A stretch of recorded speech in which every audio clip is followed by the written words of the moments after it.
no, not drinking any wine tonight.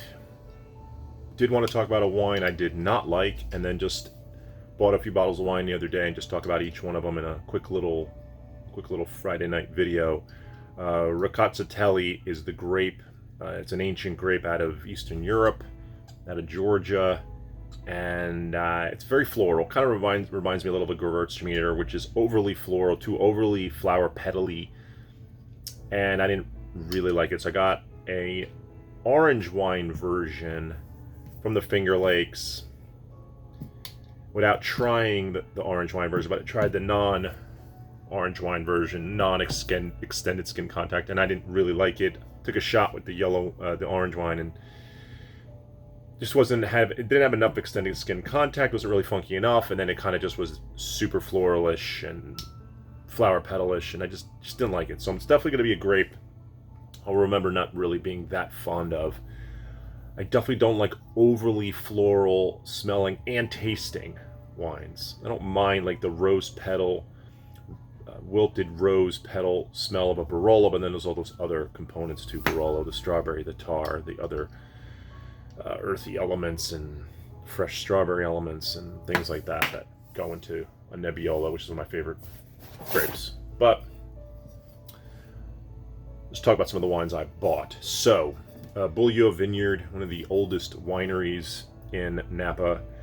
Pretty historic. This is a 2017 cab. This was just their Napa Valley. It's about $30. So I think Beaulieu at the slightly higher level. The Georges Latour Private Reserve is a 100 and something. A fantastic cab.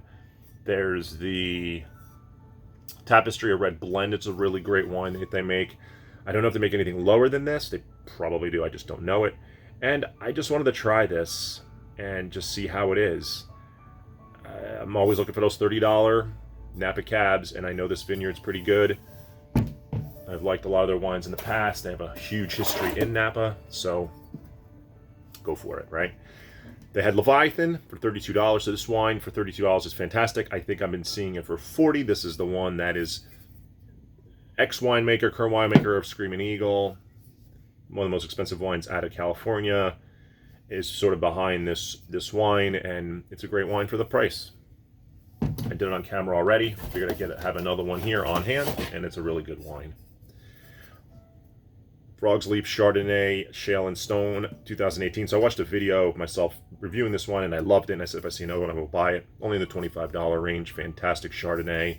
Very minerally, very just very pure, and it does what it's supposed to do, especially how Frog's Leap does things, which is just let the vine and the vineyard express itself. So, great wine there. Great white wine. And I saw a 2017 Obsidian. So, I've had Obsidian a million times. We've talked about it a million times. At home, I have a 2016, and I have a few 2019s.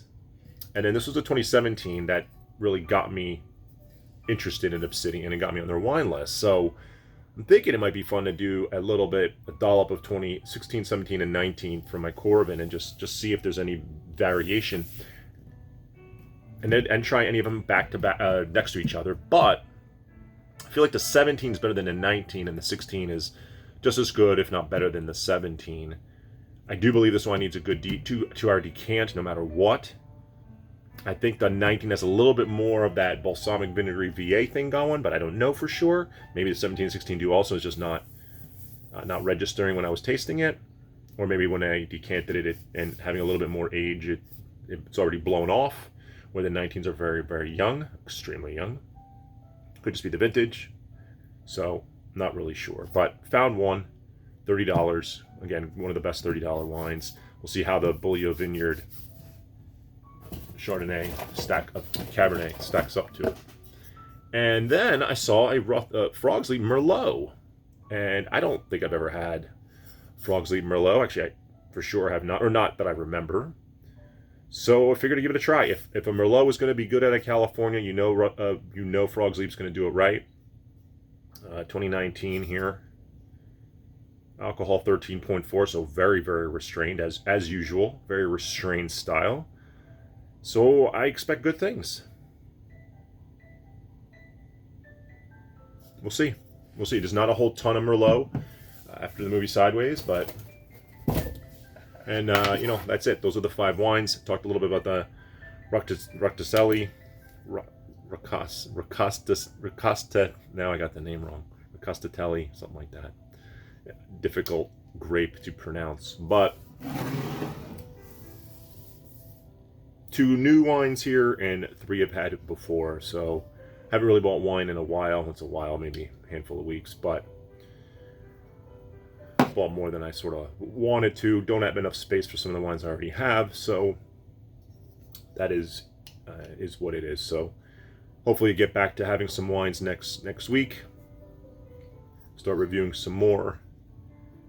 Most definitely interested in that Beaulieu. I will probably open that sooner than later. It's the 2017, so it's already got a few years on it. I think it'll express itself. I'll give it a good decant, and just hoping to find another $30 gem like the Obsidian. So we shall see. So that's it. Have a good night.